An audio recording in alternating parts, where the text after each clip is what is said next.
Hi hello ಸ್ನೇಹಿತರೆ, ಎಂದಿನಂತೆ ನಾವು ರಂಶ್ರೀ ಮುಗುಳಿಯವರು ಬರೆದಂಥ ಕನ್ನಡ ಸಾಹಿತ್ಯ ಚರಿತ್ರೆನ ಪುಸ್ತಕವನ್ನು ವಾಚನ ಮಾಡೋಣ. ಮತ್ತು ಈಗ ಪ್ರಕರಣ 10 ರತ್ನತ್ರಯರು ನಾವು ಮಾಡ್ತಾಯಿದ್ವಿ. ಅದರಲ್ಲಿ ಇನ್ನೂ ಉಳಿದಿದೆ. ಈಗ ಮಾತ್ರ ಪಂಪ ಮಾತ್ರ ಮುಗಿದಿದ್ದಾನೆ. ಇವತ್ತು ಪೊನ್ನನಿಂದ ಸ್ಟಾರ್ಟ್ ಮಾಡೋಣ. ಇನ್ನು ಅದಕ್ಕಿಂತ ಮುಂಚೆ ಯಾರು ನಮ್ಮ ಚಾನಲ್ನ ಸಬ್ಸ್ಕ್ರೈಬ್ ಮಾಡ್ಕೊಂಡಿಲ್ಲ ಸಬ್ಸ್ಕ್ರೈಬ್ ಮಾಡ್ಕೊಳ್ಳಿ. ಹಾಗೆ ನಿಮ್ಮ ಫ್ರೆಂಡ್ಸ್ ಕೂಡ ಶೇರ್ ಮಾಡಿ. ಮತ್ತು PSI ಓದೋರು ಕೂಡ ನಮ್ಮ ಚಾನಲ್ ಉಪಯುಕ್ತವಾಗಿದೆ. ಯಾಕಂದರೆ ನಾವು ಅದರಲ್ಲಿ ಕ್ವಶನ್ ಪೇಪರ್ಸು ಮತ್ತು ಮುಖ್ಯವಾದ ಮಾಹಿತಿಯನ್ನು ಹಾಕ್ತಾ ಇರ್ತೀವಿ. ಅದಕ್ಕೋಸ್ಕರ ನಿಮ್ಮ ಫ್ರೆಂಡ್ಸ್ ಯಾರು PSI ಓದ್ತಿದ್ರೆ ಅವ್ರಿಗೂ ಕೂಡ ಶೇರ್ ಮಾಡಿ. ಮತ್ತು KSET ನೆಟ್ಗೆ ಓದೋರು ಕೂಡ ತುಂಬ ಹೆಲ್ಪ್ ಇದೆ. ಯಾಕಂದರೆ ನಾವು ಪೂರಾ ಈಗ ಕನ್ನಡ ಸಾಹಿತ್ಯ ಚರಿತ್ರೆ ಮತ್ತು ನೆಕ್ಸ್ಟ್ ಪುಸ್ತಕವನ್ನು ಕೂಡ ವಾಚನ ಮಾಡೋರಿದ್ದೀವಿ. ಅಂದರೆ ಈಗ ನಾವು ನೆಟ್ಟಿಗೆ ಉಪಯುಕ್ತ ಆಗುವಂಥದ್ದು, ನೆಟ್ಟಿಗೆ KSETಗೆ. ಅದಕ್ಕೆ ನಿಮ್ಮ ಫ್ರೆಂಡ್ಸ್ ಯಾರಾದರೂ ಇದ್ದರೆ ಶೇರ್ ಮಾಡಿ. ಹಾಗೆ ನೀವು ಇನ್ನೂ ಸಬ್ಸ್ಕ್ರೈಬ್ ಮಾಡಿಲ್ಲ ಅಂದರೆ ಸಬ್ಸ್ಕ್ರೈಬ್ ಮಾಡ್ಕೊಳ್ಳಿ. ಹಾಗೆ ಇದ್ರ ಹಿಂದೆ ತುಂಬ ವೀಡಿಯೋ ಮಾಡಿದ್ದೀವಿ ನಾವು ಕನ್ನಡ ಸಾಹಿತ್ಯ ಚರಿತ್ರೆ ಬುಕ್ ಮೇಲೆ. ಅವನು ಕೂಡ ನೋಡ್ಕೊಂಡು ಬನ್ನಿ. ಅದು ಯಾಕಂದರೆ ತುಂಬ ಉಪಯುಕ್ತ ಆಗ್ತವೆ. ಅದಕ್ಕೋಸ್ಕರ ಇವತ್ತು ನಾವು ಪ್ರಕರಣ 10ರಲ್ಲಿ ಪೊನ್ನ ನೋಡಿದ್ವಿ. ಇವತ್ತು ಎರಡನೇದು ಬರ್ತಾನೆ. ಅದರಲ್ಲಿ ರತ್ನತ್ರಯರಲ್ಲಿ ಎರಡನೇವ್ರು ಬರ್ತಾರೆ. ಪ್ರಕರಣ 10ರಲ್ಲಿ ಪೊನ್ನನ ನೋಡೋಣ. ಇವತ್ತು ಅದನ್ನು ವಾಚನ ಮಾಡ್ಕೊಂಡು ಹೋಗೋಣ ಬನ್ನಿ. ಪೊನ್ನ ರತ್ನತ್ರಯರಲ್ಲಿ ಪೊನ್ನನು ಎರಡನೇವನು. ಪಂಪನು ಹೇಳಿರುವಷ್ಟು ಆತ್ಮಚರಿತ್ರೆಯನ್ನು ಅವನು ಹೇಳಿಲ್ಲ. ಪಂಪನಿಗಿಂತ ಮಿಗಿಲಾಗಿ ಆತ್ಮ ಪ್ರಶಂಸೆಯನ್ನು ಮಾತ್ರ ಅವನು ಮಾಡಿಕೊಂಡಿದ್ದಾನೆ. ಪಂಪನ ವ್ಯಂಗ್ಯ ವಿಷಯವೇ ಅವನ ನಾಡಾಗಿರಬೇಕು. ಅವನ ತಂದೆ ವ್ಯಂಗ್ಯ ವಿಷಯದ ಕಮ್ಮೆನಾಡಿಗೆ ಸೇರಿದವನಾಗಿದ್ದರಿಂದ ಅವನು ಅಲ್ಲಿಯವನೇ ಎನ್ನಬಹುದು. ಅಲ್ಲಿನ ಪುಂಗನೂರಿನ ನಾಗಮಯ್ಯನ ಮಕ್ಕಳಾದ ಮಲ್ಲಪಾರ್ಯ ಮತ್ತು ಪುನ್ನಮಾರ್ಯ ಎಂಬ ಶೂರರು ಅವನಿಂದ ಶಾಂತಿಪುರವನ್ನು ಹೇಳಿಸಿದರು. ಮುಂದೆ ಮಲ್ಲಪ್ಪನ ಮಗಳಾದ ದಾನಶೂರ ಅತ್ತಿಮಬ್ಬೆ ಈ ಪುರಾಣದ 1000 ಪ್ರತಿಗಳನ್ನು ಬರೆಯಿಸಿದಳೆಂಬ ಒಲೆಗೆರೆ ಮೇಲೆ ಬರೆದಿರುವ ಅಂದಿನ ಕಾಲದಲ್ಲಿ ಇದೊಂದು ಅದ್ಭುತ ಕಾರ್ಯವೇ ಸರಿ. ಪೊನ್ನನ ಕೃತಿಗಳು 3: ಶಾಂತಿಪುರಾಣ, ಬೋಣೈಕ್ಯ ರಾಮೋದಯ ಅಥವಾ ರಾಮಕಥೆ, ಜೀನಾಕ್ಷರಮಾಲೆ, ಗತಪ್ರತ್ಯಾಗತ ಎಂಬ 4ನೇ ಗ್ರಂಥವನ್ನು ಅವನು ಬರೆದಿರಬೇಕೆಂದು ಕವಿಚರಿತೆಕಾರರು ಊಹಿಸಿದ್ದಾರೆ. ಇದನ್ನು ಸೂಚಿಸುವ ಪದ್ಯ ಪೂರ್ತಿಯಾಗಿ ಅರ್ಥವಾಗಿಲ್ಲ. ಹಿಂದಿನ ಪದ್ಯಗಳಲ್ಲಿ ಸಕ್ಕದಂ ಕನ್ನಡ ಮೆಂಬೆರಡಂ ಕವಿತೆಯ ಬಲ್ಮೆಗೆ ಬೆರಳೆತ್ತಿ ದನಿಯೊಳೆ ಯೋಳಿ ಕರಳ್ಗಳ್ ಸವಣಂ ಮತ್ತು ಚಕ್ರವರ್ತಿಯಾದ ರಾಷ್ಟ್ರಕೂಟ ಕೃಷ್ಣನು ಕೊಟ್ಟ ಉಭಯ ಚಕ್ರವರ್ತಿ ಎಂಬ ಬಿರುದು ಇವುಗಳ ಉಲ್ಲೇಖವಿದೆ. ಆದ್ದರಿಂದ ಪೊನ್ನನು ಸಂಸ್ಕೃತದಲ್ಲಿಯೂ ಗ್ರಂಥ ಬರೆದಿರಬಹುದು. ಗತಪ್ರತ್ಯಾಗತವು ಇವನ ಸಂಸ್ಕೃತ ಗ್ರಂಥವಾಗಿರಬಹುದು. ಇವನ ಬಿರುದುಗಳಲ್ಲಿ ಒಂದಾದ ಕರುಳ್ಗಳ ಸವಣಂ ಎಂಬುದು ಸಾಹಿತ್ಯ ರಸಿಕನಾದ ಯತಿ ಎಂಬುದಾಗಿ ಇವನ ವ್ಯಕ್ತಿತ್ವವನ್ನು ಸೂಚಿಸುವಂತೆ ಕಾಣುತ್ತದೆ. ಇವನ ಉಪಲಬ್ಧ ಗ್ರಂಥಗಳೆಂದರೆ ಶಾಂತಿಪುರಾಣ ಮತ್ತು ಜೀನಾಕ್ಷರಮಾಲೆ. ಇದರಲ್ಲಿ ಎರಡನೆಯದು 36 ಕಂದೆಪದ್ಯಗಳಲ್ಲಿ ಮಾಡಿದ ಜೀನಸ್ತುತಿ, ಲೋಕೋತ್ತರ ಲೌಕಿಕ ಪರಿಣಿತಿ, ಪುಣ್ಯಗಂಗೆ, ಶಾಂತೀಶ್ವರ ರಾಮಕಥಾ ಪ್ರಶಸ್ತಿಯಿಂದಾಗಿ ಎಂಬುದರಿಂದ ಪೊನ್ನನ ಧಾರ್ಮಿಕ ಗ್ರಂಥ ಶಾಂತಿಪುರಾಣ, ಲೌಕಿಕ ಗ್ರಂಥ ರಾಮಕಥೆ ಎಂದು ತಿಳಿಯುತ್ತದೆ. ಈ ವಿಷಯದಲ್ಲಿ ಅವನು ಪಂಪನ ಬಟ್ಟೆಯಲ್ಲಿ ನಡೆದಿದ್ದಾನೆ. ರಾಮಕಥೆಯಲ್ಲಿ 14 ಆಶ್ವಾಸಗಳುಂಟೆಂದು ಅವಕ್ಕೆ 14 ಲೋಕಗಳ ಬೆಲೆಯೆಂದು ಹೇಳಿದ್ದಾನೆ. ಕಾವ್ಯಾವಲೋಕನ ಮತ್ತು ಶಬ್ದಮಣಿ ದರ್ಪಣಗಳಲ್ಲಿ ಉದಾಹೃತವಾಗಿರುವ ಉದಾಸ್ತೋನ್ನತ ಶೈಲ, ಬೋಣೈಕ್ಯ ರಾಮ ಮಹಿ ಪಂಗಕ್ಕುಂ ಪೆರರ್ಗ ಕುವೆ ಮೆ ಎಂಬ ಪದ್ಯ ಹಾಗೂ ಶಬ್ದಮಣಿ ದರ್ಪಣದಲ್ಲಿ ಮಾತ್ರ ಕಂಡುಬಂದಿರುವ ಆನೆಯ ಮೆಲೆಯುಮಾಳ ಮಲೆಯುಂ ಪರಿದುದೊಂದೇ ಗಜಂ ಬೋಣೈಕ್ಯ ರಾಮಣ ಎಂಬ ಪದ್ಯವಾಗ ಇದು ಪೊನ್ನನ ಬೋಣೈಕ್ಯ ರಾಮಾಭುದಯದ ಇಲ್ಲವೇ ರಾಮಕಥೆಯಿಂದ ಎತ್ತಿಕೊಂಡುವಾಗಿರಬೇಕೆಂದು ತೋರುತ್ತದೆ. ಶಂಕರಗಂಡ ಎಂಬ ಕೃಷ್ಣರಾಜನ ಸಾಮಂತಾಧಿಪತಿಗೆ ಬೋಣೈಕ್ಯ ರಾಮ ಎಂಬ ಬಿರುದಿತ್ತೆಂದು ಶಾಸನದಿಂದ ತಿಳಿಯುತ್ತದೆ. ಪೊನ್ನನ ರಾಮಕಥೆಯ ಬೋಣೈಕ್ಯ ರಾಮ ಎಂಬ ಬಿರುದನ್ನು ಪಡೆದಿದ್ದ ಶಂಕರಗಂಡನಿಗೆ ಅಂಕಿತ ಮಾಡಲ್ಪಟ್ಟ ಒಂದು ಕಾವ್ಯವಿರಬೇಕೆಂದು ತೋರುತ್ತದೆ ಎಂದೊಂದು ಊಹೆ ಮಾಡಲಾಗಿದೆ. ಜೊತೆಗೆ ಶಂಕರಗಂಡನು ಜೈನನಾಗಿದ್ದರೆ ಪೊನ್ನನು ಹೀಗೆ ಲೌಕಿಕವನ್ನೇ ಪ್ರಧಾನವಾಗಿಟ್ಟುಕೊಂಡು ತನ್ನ ಬೋಣೈಕ್ಯ ರಾಮಾಭುದಯವನ್ನು ರಚಿಸುತ್ತಿದ್ದನೇ ಎಂಬ ಶಂಕಾಗರ್ಭಿತವಾದ ಪ್ರಶ್ನೆಯೂ ಇದೆ.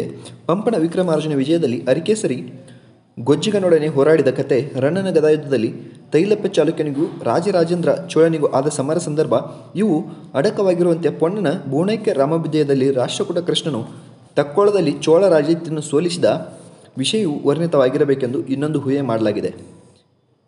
ಚಕ್ರವರ್ತಿ ಎಂದು ಬಿರುದು ಪಡೆದಿರಬೇಕಾದರೆ ಅವನನ್ನೇ ಕುರಿತು ಕಾವ್ಯವನ್ನು ಬರೆದಿರಲೇಬೇಕು, ಅವನ ಸಾಮಂತನನ್ನು ಕುರಿತಲ್ಲ. ಈ ಊಹೆಯ ಮಾರ್ಗವು ಸರಿಯಾಗಿದ್ದಲ್ಲಿ ಪೊನ್ನನ ರಾಮಕಥಾ ಪ್ರಶಸ್ತಿಯು ಹೆಚ್ಚು ಇತಿಹಾಸ ಕಾವ್ಯವಾಗಿ ತೋರುವುದು. ಪುರಾಣದ ಮುಖವಾಡ ಕಟ್ಟಿಕೊಂಡು ಕುಣಿಯುವ ಇತಿಹಾಸ ಮಾತ್ರವಲ್ಲ. ಹಾಗಿದ್ದರೆ ಬೋಣೈಕ್ಯ ರಾಮಾಭುದಯವು ದೊರೆತಲ್ಲಿ ನಮಗೆ ಬೇರೊಂದು ಬಗೆಯ ಕಾವ್ಯ ಮಾರ್ಗವೇ ಗ್ರಂಥವೇ ದೊರೆತಂತಾಗುವುದು.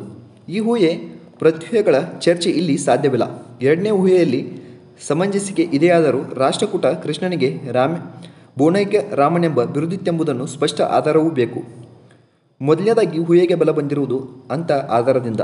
ಇದೇನೇ ಇದ್ದರೂ ಬೂಣೆಕೆ ರಾಮಬುದೇವು ಪಂಪನ ಲೌಕಿಕ ಕೃತಿಯಾದ ಭಾರತಂದೆ ಪೊನ್ನನ ಲೌಕಿಕ ರಾಮಾಯಣವಾಗಿರಬೇಕು, ನೇರವಾಗಿ ಇತಿಹಾಸ ಕಾವ್ಯವಾಗಿರಲಾರದು ಎಂದು ನಮಗೆ ತೋರುತ್ತದೆ.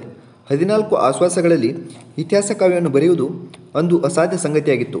ಲೌಕಿಕ ಪರಿಣಿತಿ ರಾಮಕಥಾ ಪ್ರಶಸ್ತಿಯಿಂದ ಒಬ್ಬ ಪೊನ್ನನ ಹೇಳಿಕೆ ಇದಕ್ಕೆ ಪುಷ್ಟಿ ಕೊಡುತ್ತದೆ. ಶಾಂತಿ ಪುರಾಣವು 16ನೇ ತೀರ್ಥಂಕರನಾದ ಶಾಂತಿನಾಥನ ಚರಿತ್ರೆಯುಳ್ಳ ಜೈನ ಪುರಾಣ. 12 ಆಶ್ವಾಸಗಳುಳ್ಳ ಚಂಪು ಗ್ರಂಥ. ತೀರ್ಥಂಕರರ 11 ಪೂರ್ವಜನ್ಮಗಳ ಅಂದರೆ ಭವಾವಳಿಯ ವಿಸ್ತಾರವಾದ ನಿರೂಪಣೆ ಇದರ ವೈಶಿಷ್ಟ್ಯವಾಗಿದೆ. ಇದಕ್ಕಾಗಿ ಸುಮಾರು 9 ಆಶ್ವಾಸಗಳು ಮೀಸಲಾಗಿದ್ದು ಕೊನೆಗೆ 3 ಆಶ್ವಾಸಗಳಲ್ಲಿ ಮಾತ್ರ ಶಾಂತಿನಾಥನ ಚರಿತ್ರೆ ಬಂದಿದೆ. ಮುಖ್ಯ ಕಥೆಗೆ ಅಮುಖ್ಯತ್ವವನ್ನು ಕೊಟ್ಟಿರುವುದು ಕಲಾದೃಷ್ಟಿಯಿಂದ ಪ್ರಮಾಣ ಜ್ಞಾನದ ಅಭಾವವನ್ನು ತೋರಿಸುವುದಾದರೂ ಜೈನ ಪುರಾಣಗಳಲ್ಲಿ ಭವಾವಳಿಗಿರುವ ಮುಖ್ಯತ್ವವನ್ನು ಎತ್ತಿ ತರುವುದು ಪೊನ್ನನ ಉದ್ದೇಶವಾಗಿರಬೇಕು. ಪದದಪ್ಪೆ ದಮ್ಮೆಯುಂ ಬಗೆ ಬೆದರದೆಯುಂ ಕತೆಗಿಡದೆಯುಂ ಭವಾವಳಿ ತಡಮಾಗದೆಯುಂ ಸವಿ ತವದೆ ಯುಮ ಬುಧ ನಿದ ನಿನ ದನ ತಂದ್ರನಿಂದ್ರಣ ಜೀನ ಚಂದ್ರಂ ಎಂಬ ಪದ್ಯದಲ್ಲಿ ಪೊನ್ನನ ಆದರ್ಶ ಸೂಚನೆ ಇದೆ. ಭವಾವಳಿಯನ್ನು ಅನುಕ್ರಮವಾಗಿ ಹೇಳದೆ 6ನೇ ಭವದ ಅಪರಾಜಿತನಿಂದ ಆರಂಭಿಸಿ ಅವರಿವರಿಂದ ಉಳಿದವುಗಳನ್ನು ಹೇಳಿಸಲಾಗಿದೆ. ಅಪರಾಜಿತ ಭವದ ಆಯ್ಕೆಯಲ್ಲಿ ಆಕರ್ಷಕವಾದ ಸನ್ನಿವೇಶ ರಚನೆಯ ದೃಷ್ಟಿ ಇರಬೇಕು. ಅದರಲ್ಲಿ ರೋಮಾಂಚನಕಾರವಾದ ಘಟನೆಗಳಿವೆ, ಆದರೂ ಅವುಗಳಿಂದ ಅಂಥ ರಚನೆತ್ಪತ್ತಿ ಆಗುವುದಿಲ್ಲ. ಇತರ ಭವಾವಳಿಯಲ್ಲಿ ಇಲ್ಲವೇ ಶಾಂತಿನಾಥ ಚರಿತದಲ್ಲಿ ಆದಿಪುರಾಣದಂಥ ಒಂದಾದರೂ ಹೃದಯಸ್ಪರ್ಶಿಯಾದ ಸನ್ನಿವೇಶವಿಲ್ಲ. ಮೂಲ ಸಾಮಗ್ರಿಯೇ ಹಾಗಿತ್ತು. ಪೊನ್ನನು ಅದನ್ನು ಬಹುಶಃ ಇದ್ದಂತೆ ಬಳಸಬೇಕಾಗಿತ್ತು. ಆದರೂ ಕೆಲವು ಕಡೆಗೆ ದೊರೆಯಬಹುದಾದ ನಿರ್ಮಾಣ ಸ್ವಾತಂತ್ರ್ಯವನ್ನು ಅವನು ತೋರಿಲ್ಲ. ಶಾಂತೀಶ್ವರನು ವೈರಾಗ್ಯ ಹೊಂದಿದ ಸಂದರ್ಭ ತೀರಾ ನಿರಸವಾಗಿದೆ. ಒಂದು ರಾತ್ರಿ ಸುರತ ಸುಖದ ಕೊನೆಯಲ್ಲಿ ಅವನು ತನ್ನಷ್ಟಕ್ಕೆ ಕೈಗೊಳ್ಳುವಡೆ ಆತ್ಮಸುಖಮನೆ ಕೈಗೊಳ್ಳುವುದು ದೇಹಿ ದರೆ ಶಾಶ್ವತ ಮಲ್ತು ಇತ್ಯಾದಿ ಸಾಂಪ್ರದಾಯಿಕ ಮಾತುಗಳನ್ನಂದು ಪರಿನಿಷ್ಕಮನ ಕಲ್ಯಾಣಕ್ಕೆ ಅಭಿಮುಖನಾದನಂತೆ. ಒಟ್ಟಿನಲ್ಲಿ ಶಾಂತಿ ಪುರಾಣದಲ್ಲಿ ಕಥಾವಸ್ತು ಎಂಬುದು ಮಧ್ಯಮ ತರಗತಿಯದು. ಆದಿಪುರಾಣದ ಮುಂದೆ ನಿಸ್ತೇಜವಾಗಿ ತೋರುವಂಥದ್ದು. ಪೊನ್ನನ ಗಮನವೆಲ್ಲ ಜೈನಶಾಸ್ತ್ರ ಮತ್ತು ಕಾವ್ಯಶಾಸ್ತ್ರಗಳಿಗೆ ಸಂವಾದಿಯಾಗಿ ತನ್ನ ಗ್ರಂಥ ಪ್ರೌಢವಾಗಬೇಕು ಎಂಬಲ್ಲಿ ತೊಡಗಿದೆ. ಜೈನ ಪುರಾಣದಲ್ಲಿ ಇರಬೇಕಾದ 8 ಅವಯವಗಳಿಗೆ ಅವನು ತಪ್ಪದೆ ಇಂಬು ಕೊಟ್ಟಿದ್ದಾನೆ. ಭವಾವಳಿಯನ್ನು ಬಿತ್ತರಿಸಿದ್ದಾನೆ. ಶಾಸ್ತ್ರ ಭಾಗಗಳನ್ನು ವಿವರಿಸಿದ್ದಾನೆ. ಕಾವ್ಯಶಾಸ್ತ್ರ ದೃಷ್ಟಿಯಿಂದ 18 ವರ್ಣಗಳು 9 ರಸಗಳು ಬಂದಿವೆ. ಛಂದಸ್ಸು ಶೈಲಿ ಅಲಂಕಾರಗಳಿಂದ ಕಾವ್ಯಬಂಧವನ್ನು ಅವನು ಪ್ರೌಢಗೊಳಿಸಿದ್ದಾನೆ. ಸಮರುತ್ತ ಸಂಧಿ ಲಕ್ಷಣ ಸಮನ್ವಿತಂ ಜಾತ್ಯಲಂಕೃತಿ ಭ್ರಾಜಿತ ಮುತ್ತಮ ಕಾವ್ಯ ಬಂಧದಂತೆ ಎಂಬ ಹೋಲಿಕೆ ಅವನ ಉತ್ತಮ ಕಾವ್ಯದ ಲಕ್ಷಣವನ್ನು ಸೂಚಿಸುತ್ತದೆ. ತನ್ನ ಈ ಗ್ರಂಥವು ಪುರಾಣ ಚೂಡಾಮಣಿ ಎಂದು ತಿರುತಿರುಗಿ ಹೆಮ್ಮೆಯಿಂದ ಹೇಳಿಕೊಳ್ಳುತ್ತಾನೆ. ಶಾಂತ ಜೀನಾಂದರೋಳ್ ಸಲೆ ಶಾಂತಿ ಪುರಾಣಮೇ ಪುರಾಣ ಚೂಡಾಮಣಿ ಎಂದಿತು ಹೆಸರುಡುಗುಮೆ ಮತಿವಂತಂ ಕವಿಚಕ್ರವರ್ತಿ ಸಮೇಧಿ ಕೃತ್ಯಂ ಎಂದು ಹೇಳಿಕೊಳ್ಳುತ್ತಾನೆ. ಜೈನ ಪುರಾಣದ ಸಾಂಪ್ರದಾಯಿಕ ಲಕ್ಷಣವನ್ನು ಅತಿನಿಷ್ಠೆಯಿಂದ ಪಾಲಿಸಿ ಆದಿಪುರಾಣದಂಥ ಕೃತಿಗಳನ್ನು ಹಿಂದೆ ಹಾಕಿದ್ದಕ್ಕೆ ಶಾಂತಿ ಪುರಾಣವನ್ನು ಪುರಾಣ ಚೂಡಾಮಣಿ ಎಂದು ಕರೆಯಬಹುದು. ಆದರೆ ಕಾವ್ಯಧರ್ಮ ಮತ್ತು ಧರ್ಮಗಳ ಸಂಯೋಜನೆ ದೃಷ್ಟಿಯಿಂದ ಅದು ಶ್ರೇಷ್ಠ ಪುರಾಣವಲ್ಲವೆಂದು ನಾವು ಹೇಳಬಹುದು. ಶಾಂತಿ ಪುರಾಣದಲ್ಲಿ ವಸ್ತುರಚನೆ ಸರ್ವಸಾಮಾನ್ಯವಾಗಿದ್ದರೂ ಅದರ ವರ್ಣನೆಗಳಲ್ಲಿ ಸಾಮಯಿಕತೆಯ ಮೋಡದೊಳಗದಲ್ಲಿ ಆಗಾಗ ಮಿಂಚುವ ಕಲ್ಪಕತೆ ಇದೆ. ಪ್ರಸನ್ನತೆಯಿಂದ ಮೃದುಬಂಧವಿದೆ. ಈ ಕಾವ್ಯಗುಣಗಳು ಎತ್ತರಕ್ಕೆ ಸಹ ಒಮ್ಮೆಮ್ಮೆ ಹೋಗುತ್ತವೆ. ಈ ಪುರಾಣದಲ್ಲಿಯ ಶಾಸ್ತ್ರ ಸಂಪ್ರದಾಯ ಜಡವಾದ ಭಾಗಗಳನ್ನು ಓದುವಾಗ ಬರುವ ಬೇಸರಗಳನ್ನು ಅವು ಕಳೆಯುತ್ತವೆ. ಪೊನ್ನನ ಕವಿತಾಶಕ್ತಿಯ ಬಗ್ಗೆ ನಮ್ಮ ಆದರವನ್ನು ಹೆಚ್ಚಿಸುತ್ತದೆ. ಕಮಲದಿಂದ ಕಮಲಕ್ಕೆ ಭ್ರಮರಗಳು ಹಾರುವುದನ್ನು ವರ್ಣಿಸುವಾಗ ಪೊಲ್ತುದು ಮಧುವುಂ ಮೊನೋಭವನು ಮಳ್ತೆ ಯೊಳಾಡುವ ಪೊನ್ನ ಬಟ್ಟಲ ನೋರ್ಮಲರೆ ಮನೋಜಕಾಂತೆ ಮುಳಿಸಿಂದೆ ಸೆ ಗೋವದೆ ಸುಸುವಂದಂ ಎನ್ನುತ್ತಾನೆ. ವಸಂತ ವರ್ಣನೆಯಲ್ಲಿ ಭ್ರಮರಗಳು ಮದನಂ ಮಸಿಯೋಳ್ ಬರೆದಿಟ್ಟ ತನ್ನ ತಕ್ಕಿನ ಪೆಸರಕ್ಕ ರಂಗ ನೇರಿಸಿದುವು ಎನ್ನುತ್ತಾನೆ. ಅಂತೆಯೇ ಇಹಜೀವನದ ಸುಖಕ್ಕಾಗಿ ಕಾತರಿಸಿ ಮಾಡುವ ತಪದ ನಿರರ್ಥಕತೆಯನ್ನು ವರ್ಣಿಸುವ ಈ ಪದ್ಯವನ್ನು ನೋಡಿ. ಶಿವಸುಖ ಮಣರಿ ಯದಿ ಮಾನವ ಸುಖದ ನಿಮಿತ್ತದಿಂ ತಪ್ಪಂಗೆ ಇವ ವರೋ ಪುವ ಮಾಣಿಕಂ ತೌಂಡಿಗವ ಯವದಿಂ ಮಾರುಗುಡುವ ಮರುಳಂ ಪೊಲ್ಗುಂ. ಪೂರ್ವಕಾವ್ಯದ ವಿಶೇಷವಾಗಿ ಕಾಳಿದಾಸನ ಕಾವ್ಯನಾಟಕಗಳ ಪ್ರಭಾವ ಪೊನ್ನನಲ್ಲಿ ದಟ್ಟವಾಗಿದೆ. 5ನೇ ಆಶ್ವಾಸದ ಜ್ಯೋತಿಪ್ರಭೆಯ ಸ್ವಯಂವರದ ವರ್ಣನೆಯಲ್ಲಿ ಕಾಳಿದಾಸನ ರಘುವಂಶ ರಘುವಂಶದಲ್ಲಿಯ ಇಂದುಮತಿ ಸ್ವಯಂವರ ವರ್ಣನೆಯ ಹಲವು ಪದ್ಯಗಳನ್ನು ಇದ್ದಕ್ಕಿದ್ದಂತೆ ಅವನು ಅನುವಾದಿಸಿದ್ದಾನೆ. ಮುಂದೆ ಶಾಂತೀಶ್ವರನ ದಿಗ್ವಿಜಯ ವರ್ಣನೆಯಲ್ಲಿ ರಘು ಮಹಾರಾಜನ ಚೈತ್ರ ಯಾತ್ರೆಯನ್ನು ಅನುಸರಿಸುತ್ತಾನೆ. ಹೀಗಿದ್ದು ಸಕ್ಕದ್ದೋಳ್ ಮುನ್ನೊಳ ಕಾಳಿದಾಸಂಗಂ ನಾಡ್ವಳಿ ರಚನೆಯೋಳ್ ಕುರುಳ್ಗಳ್ ಸವಣಂ ಪೆರಂಗಿ ನಿಸೆಡೆ ಗುಡದ ಅಸಹಾಯಕ ಕವೀಶ್ವರಂ ಕರುಳ್ಗಳ್ ಸವಣಂ ಎಂದಿರುವುದು ದಾರ್ಷ್ಟ್ಯದ ಮಾತು. ತನ್ನ ಸಂಸ್ಕೃತ ಗ್ರಂಥಗಳಲ್ಲಿ ಕಾಳಿದಾಸನನ್ನು ಮೀರಿದ್ದೇನೆ ಎಂಬುದು ಪೊನ್ನನ ಅಭಿಪ್ರಾಯವಾಗಿದ್ದರೆ ಆ ಗ್ರಂಥ ದೊರೆಯುವವರೆಗೆ ಏನನ್ನು ಹೇಳಲಾರೆವು. ಆದರೆ ಅಸಹಾಯ ಕವೀಶ್ವರ ಎಂಬ ವಿಶೇಷಣಕ್ಕೆ ಏನನ್ನಬೇಕು? ಪೊನ್ನನ ಯೋಗ್ಯತೆ ಹೆಚ್ಚಿನದಾದರೂ ಆತ್ಮಸ್ತುತಿಯ ಆವೇಶದಲ್ಲಿ ಅವನು ತೂಕ ತಪ್ಪುತ್ತಾನೆ ಎಂದು ಹೇಳಬೇಕಾಗುತ್ತದೆ. ಶಾಂತಿ ಪುರಾಣವು ಪ್ರೌಢವಾದ ಜೈನ ಪುರಾಣದಲ್ಲಿ ಒಂದೆಂಬುದು ದಿಟವಾದ್ದು. ಆದರೆ ಅದು ಪೊನ್ನನ ಉತ್ತಮ ಕಾವ್ಯವಲ್ಲ. ಪೊನ್ನ ತಾನು ಮಹಾಕವಿ ಎಂದು ಹೇಳಿಕೊಳ್ಳುತ್ತಾನೆ. ಕವಿ ಚಕ್ರವರ್ತಿ ಎಂಬ ಬಿರುದು ಅವನಿಗೆ ಸಿಕ್ಕಿದೆ. ಶಾಂತಿ ಪುರಾಣದಲ್ಲಿ ಅಸಾಮಾನ್ಯ ಕವಿತಾಶಕ್ತಿಯ ಸುಳುಹನ್ನು ಅವನು ಕ್ವಚಿತ್ತಾಗಿ ಕಾಣುತ್ತೇವೆ. ಆದರೆ ಅವನ ಇನ್ನೊಂದು ಗ್ರಂಥವು ದೊರೆತಿಲ್ಲವಾದ ಕಾರಣ ನಿರ್ಣಯಾತ್ಮಕವಾಗಿ ಏನನ್ನು ಹೇಳಲಾಗದು. ಶಾಂತಿ ಪುರಾಣದ ಮಟ್ಟಿಗೆ ಆದಿಪುರಾಣದೊಡನೆ ಹೋಲಿಸಿ ಹೇಳುವುದಾದರೆ ಪೊನ್ನನು ಮತಧರ್ಮ ಮತ್ತು ಪಂಡಿತ ಕಾವ್ಯಧರ್ಮ ಇವುಗಳ ಸಂಯೋಜನೆಯಲ್ಲಿ ಮಾತ್ರ ಯಶಸ್ವಿಯಾಗಿದ್ದಾನೆ. ಪಂಪನು ಧರ್ಮ ಮತ್ತು ಉತ್ತಮ ಕಾವ್ಯಧರ್ಮ ಇವುಗಳ ಮೇಳವಿಕೆಯಲ್ಲಿ ಬಹುಮಟ್ಟಿಗೆ ಜಯಶೀಲನಾಗಿದ್ದಾನೆ ಎಂದು ಹೇಳಬಹುದು. ಪಂಪನ ಕಾವ್ಯದಲ್ಲಿ ಸಂಪ್ರದಾಯ ನಿಷ್ಠೆ, ನಿರಸ ನಿರೂಪಣೆ ಇವನ್ನು ಮೀರಿ ಬಹುವಾಗಿ ಭವ್ಯ ಜೀವನ ದೃಷ್ಟಿ ಮತ್ತು ಮಹಾಕಾವ್ಯದ ಸತ್ವ ಗೆದ್ದು ನಿಲ್ಲುತ್ತವೆ. ಪೊನ್ನನ ಕವಿತಾಶಕ್ತಿ ಅವುಗಳ ಭಾರದ ಬುಡದಲ್ಲಿ ಆಗಾಗ ತಲೆ ಎತ್ತಿದರೂ ಕುಸಿದು ಬಿದ್ದಿರುವುದೇ ಹೆಚ್ಚು. ಇದಕ್ಕೆ ಸಂಬಂಧಿಸಿದ ಟಿಪ್ಪಣಿಗಳು: ಶಬ್ದಮಣಿ ದರ್ಪಣದಲ್ಲಿಯ ಜನವೆರಿದೊಂದು ಜಕ್ಕದೊಳಲಿಯಂತೆ ಕಣ್ಗೆ ಸೆರೆದಿದ್ದು ದಿಬಂ ಛಲದಂಕಾರಮನ. ಈ ಪದ್ಯಭಾಗವು ರಾಮಕಥೆಯಿಂದಲೇ ಉದಾಹೃತವಾಗಿರಬಹುದು. ಇನ್ನು ಕೆಲವು ಅವತರಣಿಕೆಗಳು ಪೊನ್ನನ ರಾಮಕಥೆಯಿಂದ ಎತ್ತಿದುವಾಗಿರಬಹುದೆಂದು ಬೇಂದ್ರೆಯವರು ಊಹಿಸಿದ್ದಾರೆ. ಎರಡನೇದು ಡಿ.ಎಲ್. ನರಸಿಂಹಾಚಾರ್, ಪೊನ್ನನ ಬೋನಾಯ್ಕೆ ರಾಮಾಭ್ಯುದಯ. ದ ರಾ ಬೇಂದ್ರೆ, ಪೊನ್ನನ ಬೋನಾಯ್ಕೆ ರಾಮಾಭ್ಯುದಯ. ಡಿ.ಎಲ್. ನರಸಿಂಹಾಚಾರ್, ಪೊನ್ನನು ಕಾಳಿದಾಸನು. ರತ್ನತ್ರಯರಲ್ಲಿ ಇನ್ನು ನೆಕ್ಸ್ಟ್ ಇವನು ಆದ ನಂತರ ರನ್ನ ಬರ್ತಾನೆ, ಮೂರನೇವನು. ಇದು ರತ್ನತ್ರಯರಲ್ಲಿ ಪ್ರಕರಣ 10ರಲ್ಲಿ ಮೂರನೇದವನು. ರತ್ನತ್ರಯರಲ್ಲಿ ರನ್ನ ಬರ್ತಾನೆ. ಈಗ ಅದನ್ನು ರನ್ನನ್ನು ನೋಡ್ಕೊಂಡು ಹೋಗೋಣ. ಮೊದಲು ಈಗ ಓದ್ಕೊಂಡು ಹೋಗೋಣ ಬನ್ನಿ. ರತ್ನತ್ರಯರಲ್ಲಿ ಮೂರನೇವನು ಕವಿರತ್ನ, ಅಂದರೆ ರನ್ನ. ಕವಿಜನ್ದೋಳ್ ರತ್ನತ್ರಯ ಪವಿತ್ರಮೆನೆ ನೆಗಳ್ದಿ ಪಂಪನುಂ ಪೊನ್ನಿಗನುಂ ಕವಿರತ್ನನುಮಿ ಮೂವರ್ ಕವಿಗಳ್ ಜೀನ ಸಮದೀಪಗರ್ ಪೆರರೊಳರೆ.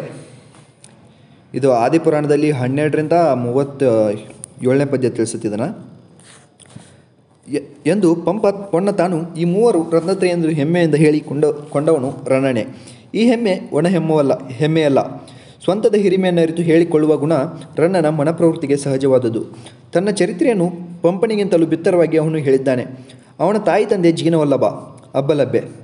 ಇಬ್ಬರು ಹೆಂಡಿರು ಶಾಂತಿ, ಜಕ್ಕಿ, ಮಕ್ಕಳು ರಾಯ, ಅತ್ತಿಮಬ್ಬೆ. ಇವರ ಹೆಸರುಗಳನ್ನು ಅವನೇ ನಮಗೆ ತಿಳಿಸಿದ್ದಾನೆ.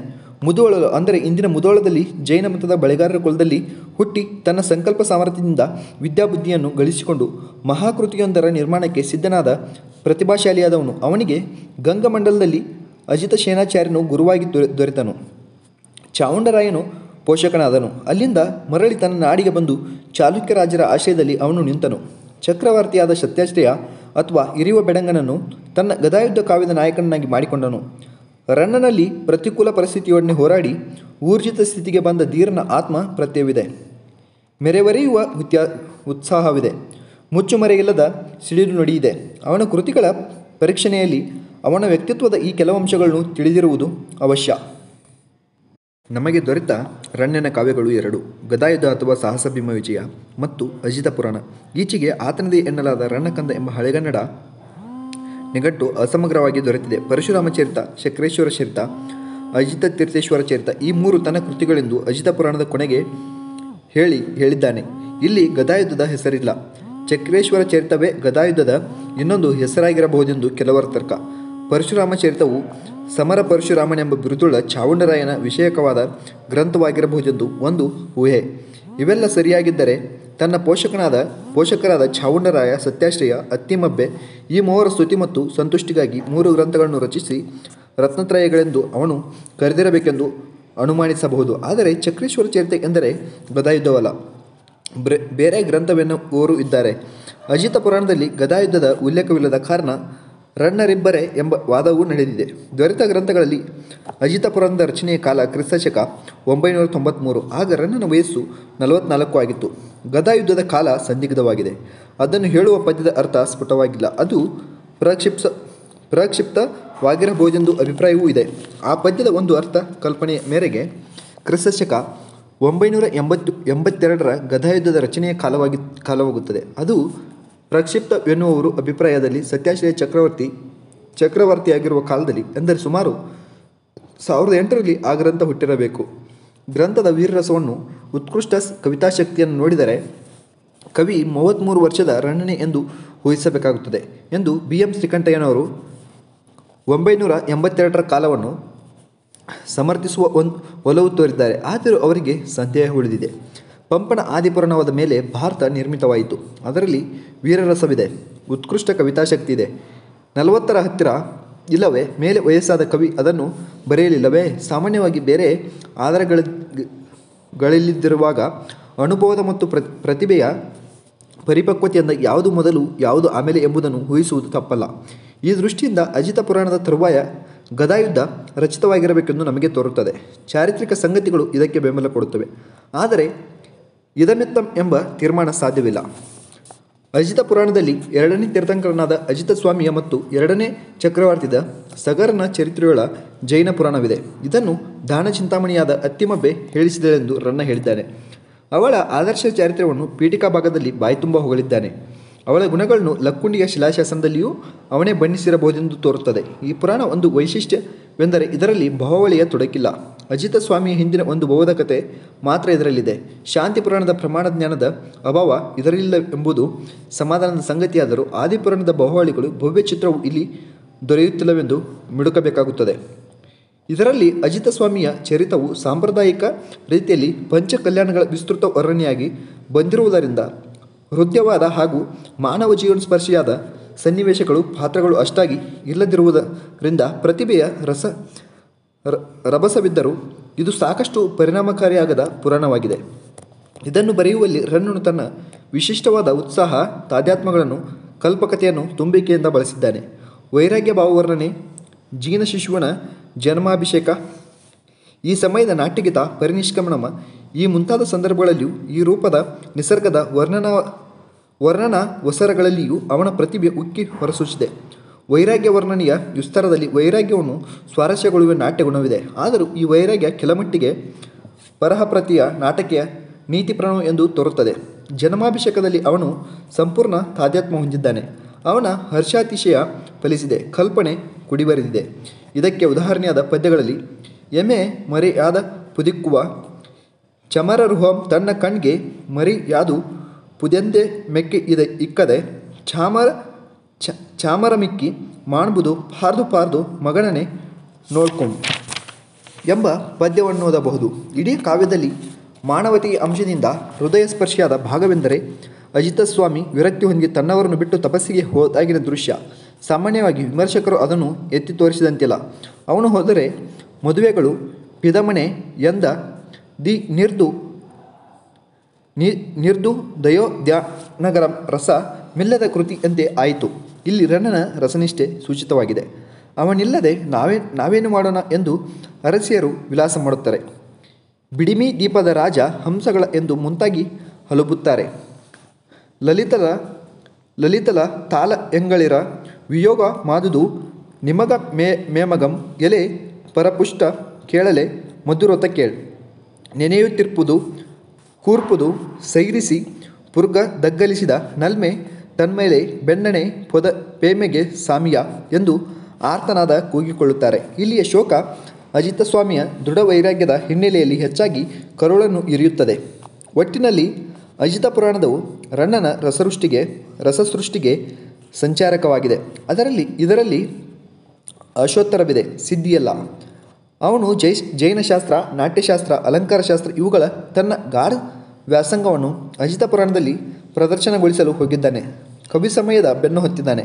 ವರ್ಣನೆಗಳ ಹುಚ್ಚು ಅವನ ತಲೆಗೇರಿದೆ. ಇವನ್ನೆಲ್ಲ ಕಣ್ಣಿಟ್ಟು ನೋಡಿದರೆ ಪ್ರತಿಭೆಯೊಡನೆ ಅವನು ನಡೆಸಿದ ಪ್ರಥಮ ಪ್ರಣಯಾವೇಶದ ಗುರುತೆಂಬಂತೆ ಈ ಕಾವ್ಯ ತೋರುತ್ತದೆ. ಎನಿತುಂಟಾಗಮ ವರ್ಣನ ಮಣಿತು ಮೊಣಕೊಳಕೊಂಡು ಸಕಲ ಭವ್ಯ ಜನಾಂಗಳ್ಗ ನುರಾಗ್ ರಾಗ ಮನರಸಿದಪು ದೆನಿಪ ಪುರಾಣ ತಿಲಕ ಕಮಿದಲ್ತೆ. ಹೀಗೆ ಅಜಿತ ಪುರಾಣವು ಪುರಾಣ ತಿಲಕವೆಂದು ಪುರಾಣ ಚೂಡಾಮಣಿ ಎಂದು ರನ್ನನ್ನು ಸೂಚಿಸುತ್ತಾನೆ. ಆದಿಪುರಾಣ, ಶಾಂತಿಪುರಾಣ, ಅಜಿತ ಪುರಾಣಗಳ ರೇಖೆಗೆ ಬೇರೆ ಪುರಾಣಗಳು ಬರಲಾರವು ಎನ್ನುತ್ತಾನೆ. ಇದರಲ್ಲಿ ಅವನ ಆತ್ಮವಿಶ್ವಾಸದ ಅತಿರೇಕವಿದೆಯೇ ಹೊರತು ಸಮಂಜಸವಾದ ಆತ್ಮಸ್ತುತಿ ಇಲ್ಲ. ಮೂವರು ಉನ್ನತ ಪ್ರತಿಭೆಯುಳ್ಳವರು. ಅವರ ಈ ಮೂರು ಪುರಾಣಗಳಲ್ಲಿ ಸಮಾನವಾದ ಪ್ರೌಢಿಮೆಯಿದೆ. ಆದರೂ ಆದಿಪುರಾಣದ ತೂಕವು ಉಳಿದೆರಡಕ್ಕೆ ಬಾರದು. ಎಲ್ಲ ದೃಷ್ಟಿಯಿಂದ ಆದಿಪುರಾಣವೇ ಪುರಾಣ ತಿಲಕವೆನ್ನಿಸಿಕೊಳ್ಳಲು ಅರ್ಹವಾಗಿದೆ. ಗದಾಯುದ್ಧವು ರನ್ನನ ಕೃತಿರತ್ನ. ಅಜಿತ ಪುರಾಣವು ಆಗಮಿಕವಾದರೆ ಇದು ಲೌಕಿಕ ಕಾವ್ಯ. ಇದರಲ್ಲಿ ವ್ಯಾಸ ಭಾರತದ ಗದಾಸ್ತೌತಿಪಕ ಪರ್ವಗಳಲ್ಲಿಯ ಕಥಾನಕ ಸ್ವತಂತ್ರ ಪೂರ್ಣ ಕೃತಿಯ ಸ್ವರೂಪ ತಾಳಿದೆ. ಪಂಪ ಭಾರತವೇ ಇದಕ್ಕೆ ನೇರವಾದ ಪ್ರೇರಣೆ ಒದಗಿಸಿರಬೇಕು. ಅದರ 13ನೇ ಆಶ್ವಾಸದಲ್ಲಿಯ ಭಾರತ ಯುದ್ಧದ ಅಂತ್ಯದೃಶ್ಯ ರನ್ನನ ಪ್ರತಿಭೆಯನ್ನು ಎಚ್ಚರಿಸಿದೆ. ಎಳೆದುಕೊಂಡು ಹೋಗಿವೆ. ಕೆಲವು ಮಾತುಗಳನ್ನು ಪಂಪನಿಂದ ಅವನು ತೆಗೆದುಕೊಂಡಿದ್ದಾನೆ. ಕೆಲವಕ್ಕೆ ತನ್ನ ಮಿರುಗನ್ನು ಕೊಟ್ಟಿದ್ದಾನೆ. ಭಾಸನ ಊರುಭಂಗ, ಭಟ್ಟನಾರಾಯಣನ ಬೇನೆ ಸಂಹಾರ ಇವುಗಳಿಂದ ಸನ್ನಿವೇಶಗಳು, ಕಲ್ಪನೆಗಳು ಎರವಲಾಗಿ ಬಂದಿವೆ. ಒಟ್ಟಿನ ನಾಟಕೀಯತೆಗೆ ಪುಟ ಕೊಟ್ಟಿವೆ. ಇವನ್ನು ಹಾಗೂ ಇತರ ಪ್ರಭಾವಗಳನ್ನು ಸ್ವೀಕರಿಸಿಯೂ ರನ್ನ ಸ್ವತಂತ್ರ ಉಜ್ವಲ ಕೃತಿಯನ್ನು ರಚಿಸಿರುವುದೆಂಬುದನ್ನು ಗದಾಯುದ್ಧದ ಕಥಾವಸ್ತುವಿನ ಕೂಲಂಕುಷವಾದ ಸಮೀಕ್ಷೆಯಿಂದ ತಿಳಿಯಬಹುದು. ಮೂಲ ಸಾಮಗ್ರಿಗಳ ವಿವಿಧ ಸಂಯೋಜನೆಯ ಮೂಲಕವಾಗಿ ಫಲಿಸಿದ ಏಕಮುಖ ಕಲಾಕೃತಿಯ ಸ್ವಂತಿಕೆ ಹಾಗೂ ಸಾಮರಸ್ಯದಲ್ಲಿ ರನ್ನನ ಮಹೋನ್ನತಿ ತಲೆ ಎತ್ತಿದೆ. ಅಂತೂ ಮೂಲವನ್ನು ಸ್ವೀಕರಿಸಿಯೂ ಅದಕ್ಕೆ ಕೊಟ್ಟ ಚಿನ್ನದ ಸ್ವತಂತ್ರ ಲೇಪದಿಂದ ಬಂದ ಅಚ್ಚರಿ ಹೊಳಪು ಕೇವಲ ಸ್ವತಂತ್ರ ನಿರ್ಮಾಣಕ್ಕಿಂತ ಪೂರ್ವಕತೆಯ ಪುನರ್ನಿರ್ಮಾಣದ ಮೂಲಕ ಸಮಣಿಸಿದ ಉತ್ತಮ ಕಲಾವಂತಿಕೆ, ಪರಾಕೋಟಿಯ ಸನ್ನಿವೇಶ ಸೃಷ್ಟಿ, ಪಾತ್ರ ಪ್ರಕಾಶನಕ್ಕೆ ಸಾಧನವಾಗಿ ಬಂದ ವಸ್ತುರಚನೆ ಈ ಮುಂತಾಗಿ ಗುಣಗಳಿಂದ ಗದಾಯುದ್ಧದ ವಸ್ತುರಚನೆ ಭವ್ಯ ಸುಂದರವಾಗಿದೆ. ಅದರ ಘನತೆಗೆ ದೃಶ್ಯ ಕಾವ್ಯದ ಸ್ವರೂಪ ಇನ್ನಿಷ್ಟು ಸೊಗಸನ್ನು ತಂದೊಡ್ಡಿದೆ. ಪಂಪನು ಅರಿಕೇಸರಿಯನ್ನು ತನ್ನ ಭಾರತದ ನಾಯಕನನ್ನಾಗಿ ಮಾಡಿಕೊಂಡು ಅರ್ಜುನನೊಡನೆ ಒಂದುಗೊಳಿಸಿ ಹೊಗಳಿದಂತೆ ರನ್ನನು ಸತ್ಯಾಶಯನ್ನು ಗದಾಯುದ್ಧದ ನಾಯಕನನ್ನಾಗಿ ಮಾಡಿಕೊಂಡು ಭೀಮನೊಡನೆ ಒಂದು ಮಾಡಿ ಹೊಗಳಿದ್ದಾನೆ. ಪಂಪನದು ವಿಕ್ರಮಾರ್ಜುನ ವಿಜಯವಾದರೆ ರನ್ನನದು ಸಾಹಸ ಭೀಮ ವಿಜಯ. ಪಂಪನು ಕೊನೆಗೆ ಅರ್ಜುನಿಗೆ ಪಟ್ಟ ಕಟ್ಟಿದರೆ ರನ್ನನು ಸಲ್ಲದ ವಂಶಾವಳಿಯನ್ನು ತಲೆಗೆ ಕಟ್ಟಿ ಅಭೇದ ಸ್ವಾರಸ್ಯವನ್ನು ಕೆಡಿಸಿರುವುದುಂಟು. ಆದರೆ ಒಟ್ಟಿನ ಬಂಧದಲ್ಲಿ ಪಂಪನಿಗಿಂತ ರನ್ನನಿಗೆ ಹೆಚ್ಚಿನ ಔಚಿತ್ಯ ಸಾಧಿಸಿದೆ. ಏಕೆಂದರೆ ಪ್ರತಿಜ್ಞಾಪೂರ್ತಿಯನ್ನು ಮಾಡಿದ ಭೀಮನು ಪಟ್ಟ ಬಂದ ಗೌರವಕ್ಕೆ ಅನಿವಾರ್ಯವಾಗಿ ಅರ್ಹತೆ ಪಡೆಯುತ್ತಾನೆ. ದ್ರೌಪದಿಯ ವೇಣಿ ಸಂಹಾರಕ್ಕೂ ತಕ್ಕವನಾಗುತ್ತಾನೆ. ಭಾರತಾದ್ಯಂತ ಕಥೆಯ ಕಟ್ಟಡದಲ್ಲಿ ತತ್ಕಾಲೀನ ಚರಿತ್ರೆ ಒಳಪದರಾಗಿ ಸೇರಿಕೊಂಡಿದೆ. ಭೀಮನು ಸತ್ಯಾಶೆಯನ್ನು ಕೂಡಿಯ ತಂತಮ್ಮ ಹರಿಭವನ್ನು ಪೂರೈಸಿ ಮೆರೆಯುತ್ತಾರೆ. ಪಂಪ ಭಾರತದಷ್ಟು ಗಾತ್ರ ಮಹಿಮೆ ಗದಾಯುದ್ಧಕ್ಕೆ ಇಲ್ಲವಾದರೂ ಮಧ್ಯಗಾತ್ರವುಳ್ಳ ದೃಶ್ಯಕಾವ್ಯದ ಏಕಮುಖತೆ ಅದಕ್ಕಿದೆ. ಜೊತೆಗೆ ಅದರಲ್ಲಿ ಹಿನ್ನೋಟದಿಂದ ಪೂರ್ವಕತೆಯ ಮುಖ್ಯ ಘಟನೆಗಳೇ ನಿವೇದನೆಯಿದೆ. ಒಳಪಕ್ಕು ನೋಡೆ ಭಾರತದೊಳಗನ ಕತೆ ಇಲ್ಲಮ್ಮಿ ಗದಾಯುದ್ಧದೊಳಕೊಂಡಿದ್ದೇನೆ ಸಿಂಹವಲೋಕನ ಕ್ರಮದಿನ ಅರಿಪಿದಂ ಕವಿರತ್ನಂ ಎಂಬಲ್ಲಿ ಹೇಳಿದ ಸಿಂಹಾಸನ ಲೋಕನ ಕ್ರಮ ಒಮ್ಮೆಮ್ಮೆ ಕೃತಕವೂ ಬುದ್ಧಿ ಪುರಸ್ಸರವೂ ಆಗಿ ಕಂಡರೂ ಒಟ್ಟಿನಲ್ಲಿ ಯಶಸ್ವಿಯಾಗಿದೆ. ಗದಾಯುದ್ಧದ ಗುಣವಿಶೇಷವೆಲ್ಲ ಆದರೆ ಅದರ ಅದ್ಭುತ ನಾಟ್ಯ ನಿರ್ಮಾಣದಲ್ಲಿದೆ. ಸ್ತ್ರೀಯವರ ನಾಟಕವು ಇದಕ್ಕೆ ಸಾಕ್ಷಿ. ಏನು ಮಾರ್ಪು ಮಾಡದೆ ಸಹ ಹೀಗಿದ್ದಂತೆ ಈ ಕಾವ್ಯವನ್ನು ಸ್ಥಿತಿಗತಿ ಪರವಾದ 9-10 ದೃಶ್ಯಗಳಾಗಿ ವಿಭಜಿಸಬಹುದು. ಪ್ರತಿಯೊಂದು ದೃಶ್ಯದಲ್ಲಿಯೂ ಸಂವಾದದಲ್ಲಿಯೂ ಹುಟ್ಟು ನಾಟಕಾರನ ಕೈವಾಡ ಕಂಡುಬರುತ್ತದೆ. ಉದಾಹರಣೆಗೆ ಮೊದಲನೇ ದೃಶ್ಯದಲ್ಲಿ ದ್ರೌಪದಿಯ ಪ್ರಚೋದನೆಯಿಂದ ಕೆರಳಿದ ಭೀಮನು ಆಡಿದ ಕಿಡಿನುಡಿಗಳಲ್ಲಿ ಏರೇರುತ್ತಾ ಹೋಗುವ ರೌದ್ರವಿದೆ. ಅಭಿನಯದಿಂದ ಥಟ್ಟನೆ ಎದೆ ತಟ್ಟುವ ಶಕ್ತಿ ಇದೆ. ಕುರುನಂದ ನರಂ ಕೊಂದೆ ಕುರುಷ ಬಾಣುಜನ ನೆತ್ತರಂ ಕುಡಿದೆಂ ಮುಂತಾದನ್ನು ನೋಡಬೇಕು. ಇದರಂತೆ ಧೃತರಾಷ್ಟ್ರ ಗಾಂಧಾರಿಯರು ದುರ್ಯೋಧನನ್ನು ಕಾಣಲು ಬಂದಾಗ ಧೃತರಾಷ್ಟ್ರ ಯಮಸುತ ನಿಂಬು ಕೇಯುವ ನೆಮಗಿನ್ನು ಮೊಡಂಬಡು ಕಂದ ಎಂದು ಮುಂತಾಗಿ ಅಲ್ಪರಿದು ಬೇಡಿದರೆ ಗಾಂಧಾರಿ ಸಮರ ವ್ಯಾಪಾರಂ ಮಾಂಡು ಮಗನೇ ನಿಜ ಶಿಬಿರದತ್ತ ಬೀಜ ಎಂಗೆಂ ಸತ್ತ ಮಗಂದಿ ಸರ್ದರ್ ನೀ ನೆಮಗೊಳ್ಳೆಡೆ ಸಾಲ್ವು ದವಣಿರಂ ತಂದ ಪೆವೆ ಈ ಮುಂತಾಗಿ ಸಹಜ ದೇಶದಲ್ಲಿ ಕೇಳಿಕೊಳ್ಳುತ್ತಾನೆ. ಅದಕ್ಕೆ ಉತ್ತರವಾಗಿ ದುರ್ಯೋಧನ ಆಡಿದ ಮಾತೆಂದರೆ ಸಾಧಿಸುವೆಂ ಫಲ್ಗುಣವಂ ಸಾಧಿಸುವಂ ಪವನಸುತನ್ ಬಸಿರಂ ಹಾಂ ಕರ್ಣ ದುಶ್ಯಾಸನ ತೆಗೆವೆಂ ನಿರ್ದೋಷಿಗಳಿಕ್ಕೆ ಯಮಜನ ನೋಳ್ಪು ದುದಾವೆರೆಂ ದುದಾವೆಳಂ. ದುರ್ಯೋಧನ ಪಾತ್ರ ಕಲ್ಪನೆಗೆ 100 ಮಾತಿಗಿಂತ ಈ ಮಾತೊಂದು ಸಾಕು. ಇದರ ಅಭಿನಯತೆ ಯನ್ನು ಗಮನಿಸಬೇಕು. ಕರ್ಣ ದುಶ್ಯಾಸರನ್ನು ಕುರಿತ ಉದ್ಗಾರವನ್ನು ಪರೀಕ್ಷಿಸಬೇಕು. ಈ ದೃಶ್ಯವೆಲ್ಲ ನಾಟ್ಯಪೂರ್ಣವಾಗಿದೆ. ಕರುಣ ವೀರರಸಗಳ ಸಂಗಮವಾಗಿದೆ. ಗದಾಯುದ್ಧದ ತುಂಬ ಈ ಬಗೆಯ ಸನ್ನಿವೇಶ ಸಂವಾದಗಳು ಸೂರೆಯಾಗಿವೆ. ಶಕ್ತಿಗೆ ಎರಡನೆಯದಾಗಿ ನಾಟಕೀಯತೆ ಇಂದಲೇ ಅಥವಾ ಶಕ್ತಿ ಸಮನ್ವಿತವಾದ ನಾಟಕೀಯತೆಯಿಂದಲೇ ರನ್ನ ವರಕವಿ, ಚೇರಕವಿ ಮತ್ತು ಮಹಾಕವಿಯಾಗಿ ನಿಂತಿದ್ದಾನೆ.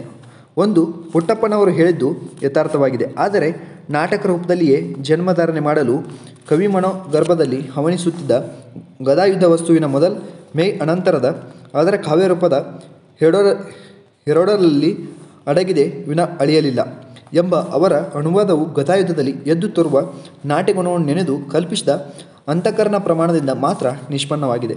ಹಾಗೆ ನೋಡಿದರೆ ರಾಘವಾಂಕಣ ಹರಿಶ್ಚಂದ್ರ ಕಾವ್ಯದಂಥ ನಾಟ್ಯಪ್ರಧಾನ ಗ್ರಂಥಗಳನ್ನು ಕುರಿತು ಅದನ್ನೇ ಹೇಳಬೇಕಾಗುತ್ತದೆ. ನಮಗೆ ತೋರುವಂತೆ ಶ್ರವ್ಯ ಕಾವ್ಯಗಳನ್ನು ಬರೆಯುವ ಉದ್ದೇಶದಿಂದ ಹೊರಟು ರನ್ನನಂಥ ಕವಿಗಳು ನಾಟ್ಯದ ಹುಟ್ಟುಗಳನ್ನು ಬಚ್ಚಿಡಲಾರದೆ ದೃಶ್ಯಕಾವ್ಯದ ಜೀವಾಳವನ್ನು ತಮ್ಮ ರಚನೆಯಲ್ಲಿ ಅಳವಡಿಸಿದರು. ಈ ಕಾವ್ಯದಲ್ಲಿಯ ಪಾತ್ರಗಳಲ್ಲಿ ಭೀಮ, ದುರ್ಯೋಧನ, ದ್ರೌಪದಿ ಇವರು ಮುಖ್ಯರು. ದುರ್ಯೋಧನೇ ಇದರ ನಾಯಕನೆಂದು, ವೀರರೇ ಅದರ ಪ್ರಮುಖ ರಸವೆಂದು ಅನೇಕ ವಿಮರ್ಶಕರು ಅಭಿಪ್ರಾಯಪಟ್ಟಿದ್ದಾರೆ. ಭೀಮನು ಇದರ ನಾಯಕನು, ರೌದ್ರವು ಮುಖ್ಯ ರಸವೆಂದು ಅಭಿಪ್ರಾಯವು ವ್ಯಕ್ತವಾಗಿದೆ. ಎರಡನೇ ಅಭಿಪ್ರಾಯವು ನಮಗೆ ಹೆಚ್ಚು ಸಮಂತವಾಗಿದೆ. ಭೀಮನು ನಾಯಕ, ದುರ್ಯೋಧನನು ಪ್ರತಿನಾಯಕ. ಒಂದು ಬಗೆಯ ವೀರರೌದ್ರ ಇಲ್ಲಿಯ ಮುಖ್ಯರಸ ಎಂದು ನಾವು ವಿಸ್ತಾರವಾಗಿ ಬೇರೆಡೆಗೆ ಪ್ರತಿಪಾದಿಸಿದ್ದೇವೆ.